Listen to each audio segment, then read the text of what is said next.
Samsung का एक inverter technology का बोर्ड आया हुआ था बनने के लिए।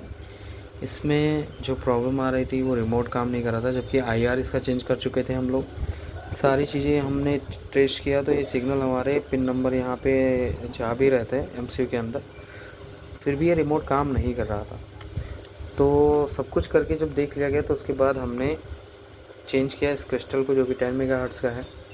अब ये क्रिस्टल कर क्या रहा था कि ये थोड़ी गलत फ्रीक्वेंसी बना रहा था, जिसकी वजह से जब भी हम रिमोट को पावर की दबाते थे तो यहाँ पे आप ध्यान से देखोगे तो एक हेक्स कोड, जब भी हम कोई भी की दबाएंगे तो हर बटन के हिसाब से, जितने भी बटन हैं वो हर बटन के हिसाब से एक एक डिफरेंट टाइप का कोड जो है वो जनरेट करता है। ये इसका जो IR LED है और इसका जो रिसीवर है वो रिसीव करता है।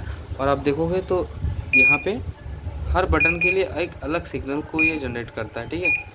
और ये जो हेक्स कोड हैं ये हमारे इस एमसीयू को जाते हैं, जिससे एमसीयू को ये पता चलता है कि आपने टेम्परेचर के डाउन की बटन दबाई है कि पावर का बटन दबाया है कि कौन सा बटन आपने दबाया है। ये अलग अलग जो कोड होते हैं ये एमसीयू के अंदर जाते हैं और डिकोड होकर के जो है इस तरह से ये एमसीयू जो है वो सेंस करता है। तो ये कोड भी हमारे जा रहे थे, ठीक है, ये कोड भी जा रहे थे, उसके बावजूद भी रिमोट हमारा नहीं काम कर रहा था। तो ये हमने 10 मेगाहर्ट्ज़ का क्रिस्टल को चेंज किया, क्योंकि मुझे ये आइडिया लग रहा था कि हो सकता है ये टाइम को सेंस नहीं कर पा रहा हो, ठीक है। तो टाइम को जब सेंस नहीं कर पाएगा तो ये प्रॉब्लम आएगी। तो जैसे हमने 10 मेगाहर्ट्ज़ के क्रिस्टल को लगाया, ये रिमोट हमारा प्रॉपर तरीके से काम करने लगा, ठीक है। और ये जो है प्रॉपर तरीके से सारा चीज़ें इसमें होने लगा है, ठीक है। ये तो ऐसा इसलिए हो रहा है क्योंकि अगर एक क्रिस्टल जो है ये टाइम को बताता है, इस प्रोसेसर का जो टाइम है वो ज़ीरो है, ठीक।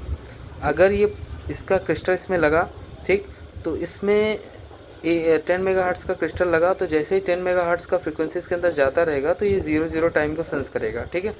और उसको एक रेफरेंस मानेगा, और जब भी हम कोई रिमोट को यहाँ पे दबाएंगे तो उस रेफरेंस के ऊपर जो पल्स बनेंगे तो उस पल्स को कैलकुलेट करेगा, डिकोड करेगा और उस चीज़ को समझेगा। तो अगर हमारा ये रेफरेंस जो देने वाला टाइम का रेफरेंस देने वाला हमारा क्रिस्टल में अगर कोई भी कमी रहेगी या कुछ फ्रीक्वेंसी ये कम ज़्यादा बनाएगा तो प्रॉब्लम ये आएगा, बोर्ड ऑन तो रहेगा लेकिन रिमोट नहीं काम करेगा, ठीक है।